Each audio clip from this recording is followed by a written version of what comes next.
मनोज सिंह जी, हर्षवर्धन जी, मैंने तो कहा जो टॉप ऑफिसर है प्रदेश के, द चीफ सेक्रेटरी, अगर वो 31 तारीख को रिटायर हो भी रहे तो भी उनकी जिम्मेदारी है कि रिटायर एक्सटेंशन हो तो और जिम्मेदारी है, नहीं हो तो भी जिम्मेदारी है कि 31 तारीख से पहले इतने बड़े केस को वो ऑफिसर्स को गाइड करें और ऑर्डर दें कि दे शुड फॉलो और इसके कल्प्रेट को पता लगाए। जैसे आप सोचिए हर्षवर्धन जी, इस आदमी के लेबनान, स्विट्जरलैंड, आप देश लीजिए, उस देश तक कनेक्शन है हर्षवर्धन जी। निश्चित तौर पर। लेकिन एक बात, ये मुमताज भाई समझदारी की बात कर रहे हैं और अच्छी बात है कि मुस्लिम समाज से ऐसे लोग निकलकर सामने आ रहे हैं, लेकिन बड़ा दुर्भाग्य लगता है जब वो बड़ी आसानी से कहते हैं कि इसको आप धर्मांतरण मत करिए। अरे भाई, वो हिंदू लड़कियों की रेट लिस्ट निकाल रहा है तो क्या करने के लिए कह रहा था? वो धंधा नहीं कर रहा है, वो धर्मांतरण का धंधा कर रहा है, वो कोई और धंधा नहीं कर रहा है। इसलिए इसको लीपापोती की कोशिश मत कीजिए मुमताज भाई, आप ये गलत काम कर रहे हैं। और इसीलिए मैंने पहले भी एक बार कहा था कि टीवी चैनल पर हम इस मुद्दे पर जब बैठ रहे हैं तो संवेदनहीन तरीके से बातचीत मत करें। ये अगर आप करते हैं तो निश्चित तौर पर ये किसी न किसी तरह से छांगुर के बचाव में दिखता है। ये ज्यादा दुर्भाग्यपूर्ण है, ये पीड़ा वाली बात है। आज के समय में हर मुसलमान को निकलकर सामने आना चाहिए और छांगुर जैसे नीच पापी लोगों को उनको उनकी जगह दिखानी चाहिए। जब आप कहते हैं धर्मांतरण नहीं है, और क्या कर रहा था वो धर्मांतरण का ही धंधा कर रहा था। बाहर के देशों से उसके पास पैसा आ रहा था, बाकायदा हिंदू लड़कियों के रेट लिस्ट तय कर रहा था, बाकायदा उसको स्थानीय जो भी रहा हो उनके ऊपर सवाल खड़ा कर सकते हैं। और मैं तो कह रहा हूं 17 से 25 हो गए, योगी आदित्यनाथ की सरकार है तो हम इस सरकार पर भी सवाल खड़ा करेंगे। वही तो मैं कह रहा हूं। मुझे चलमणि को लाइए दूसरी तरफ, Harshvardhan ji and Chalmani ji. Chalmani ji, Harshvardhan ji is not wrong, पूछना तो पड़ेगा सरकार से भी। अभी राघवेंद्र जुड़ रहा है कागजों के साथ, आप जानते हैं, लखनऊ का रिपोर्टर है हमारा, कागज है उसके पास, डॉक्यूमेंट्स है उसके पास, स्विट्जरलैंड से पैसा आ रहा है, ये बिना लोकल सपोर्ट के हो ही नहीं सकता है। हर्षवर्धन जी, आप कुछ कह रहे थे? नहीं, बाबा के विधायक बैठे हैं जवाब देने के लिए। मुझे बिल्कुल ये भरोसा है योगी आदित्यनाथ की सरकार पर, क्योंकि हमने देखा है वो होते हुए। लेकिन 2017 से 25 छोटा समय नहीं होता है, और उसको आप यूं टाल भी नहीं सकते हैं किसी कीमत पर कि ठीक है हो गया, कुछ वजह नहीं होगी। और मैं फिर कह रहा हूं 2022 से तो बाकायदा इसकी रिपोर्ट छपने लगी और उसके बावजूद कार्रवाई में देरी हुई है। क्या पूरे प्रदेश में जब तक योगी आदित्यनाथ खुद किसी मसले को नहीं देखेंगे तब तक उत्तर प्रदेश का प्रशासन, शासन तंत्र काम नहीं करेगा? इतना घटिया शासन तंत्र हो गया। क्या उत्तर प्रदेश के अधिकारी जो डीएम है, जो एसपी है, जो सीओ है, जो दरोगा है, उनमें से कोई काम नहीं करेगा? जब तक योगी आदित्यनाथ को नहीं पता चलेगा और निजी तौर पर वो रुचि नहीं लेंगे तब तक अधिकारी, ये जो अपराधी है, उनको संरक्षण देते रहेंगे। ये ज्यादा बड़ी चिंता की बात है। मैं कह रहा हूं चलमणि जी, इसको बर्दाश्त नहीं। देखिए, आप रहे हैं, जो कुछ हुआ और चिंता की बात, आप उस अंदर वाले ड्राइंग रूम के भी पार्ट रहे हैं, अंदर वाला हॉल कह लीजिए, जो भी कह लीजिए, जिसमें बाबा मीटिंग करते हैं, और बाहर वाला वेटिंग रूम भी, जहां बैठ के अफसर बात करते हैं। जो हर्षवर्धन जी कह रहे हैं उसको सिर्फ एक बारीकी है, अगर बाबा ध्यान नहीं देंगे तो क्या ऑफिसर्स की जिम्मेदारी नहीं है?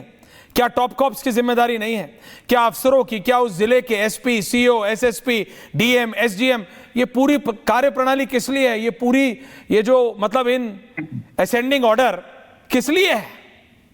किस लिए है? बलरामपुर के विधायक को नहीं पता? जी अशर भाई, कई बार ऐसा होता है कि नेताओं की आलोचना बहुत होती है, होनी भी चाहिए, नेता जवाबदेह होते हैं, लेकिन अफसरों की भी तो होनी चाहिए। नहीं, मैं वही कह रहा हूं। लेकिन मैं एक बात कहता हूं कई बार कि देखिए, किसी भी दल का नेता हो, मैं केवल भाजपा की बात नहीं कर रहा हूं, किसी भी दल का नेता हो, कोई भी व्यक्ति धड़धड़ाते हुए उसके घर में घुस सकता है, उसके घर में जाके उलाना भी दे सकता है, शिकायत भी करके आ सकता है, 4 बातें सुनाकर भी आ सकता है। लेकिन जरा मुझे बताइए कि छोटा अधिकारी, एसडीएम और तहसीलदार तक का अधिकारी होता है, क्या झगड़ाते हुए क्या ऐश्वर्य भी उसके कमरे में घुस सकते हैं? और ऐश्वर्य तो घुस जाएंगे, लेकिन एक कॉमन आदमी क्या घुस सकता है? नहीं। तो अफसरों की जो जवाबदेही है, अफसरों को जिस प्रकार से नहीं घुस सकता हूं, और मुझे बिल्कुल नहीं घुस पाता, और जितनी संवेदनहीनता है, मैं तो कह रहा हूं कि अफसरों के भीतर संवेदनहीनता, उनके लिए छांगुर एक केस हो सकता है, हमारे लिए हाँ, चलमणि जी, यू आर अंडरस्टैंडिंग नाउ। चलमणि जी, देखिए, आप एक पत्रकार भी रहे हैं, आप एक विधायक हैं, आप अंडरस्टैंड कर रहे हैं, उनके लिए केस है, आपके लिए केस नहीं है, क्योंकि आपको उस जनता को जवाब देना है। हम सेंटिमेंट समझ रहे हैं, आप उस जनता के बीच कैसे जाएंगे? मैं कह रहा हूं बाबा कैसे जाएंगे अपने मठ पे? आप बताइए, बलरामपुर वाले मठ पे कैसे जाएंगे बाबा, जहां खुला दरबार होता है, लोग आके भगवान की पूजा करके आते हैं और बाबा बैठे रहते हैं, ऐसे ही बात हो जाती है ओपन लोक से हर्षवर्धन जी।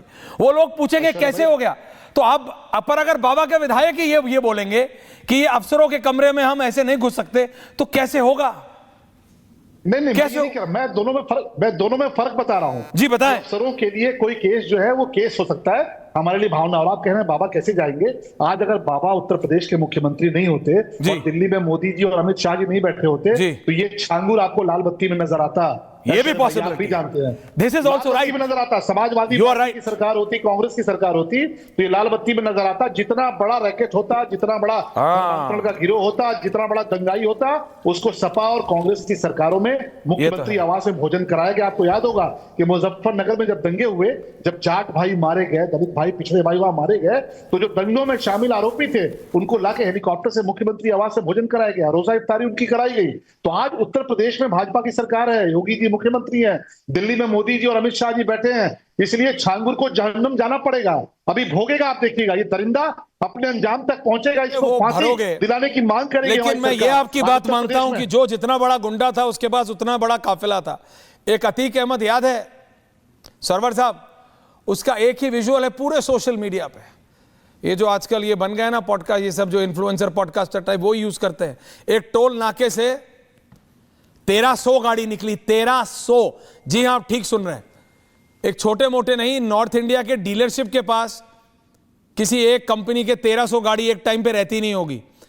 अतीक अहमद की 1300 गाड़ियां एक नाके से पार की थी, 1300। लोग कहते हैं इतना सपोर्ट था, लोग कहते हैं इतना। तो शलभ मणि इज नॉट रॉन्ग, शलभ मणि गलत नहीं कह रहे हैं जब ये कह रहे हैं कि अगर पहले की सरकारें होती तो क्या पता इसके पास लाल नीली बत्ती होती, आगे भी और पीछे भी। सरवर साहब, लेकिन इसमें तो सामने आना पड़ेगा ना, इसमें हिंदू मुसलमान नहीं हो सकता। इसमें यह नहीं बोल सकते कि क्योंकि बाबा हैं तो इसलिए वो छांगुर को पकड़ रहे हैं। इसमें धर्म मजहब के पीछे नहीं छुपा जा सकता। गलत तो गलत है सरवर साहब। रशीदी जी आ रहा हूं, रोहित एंड सरवर साहब।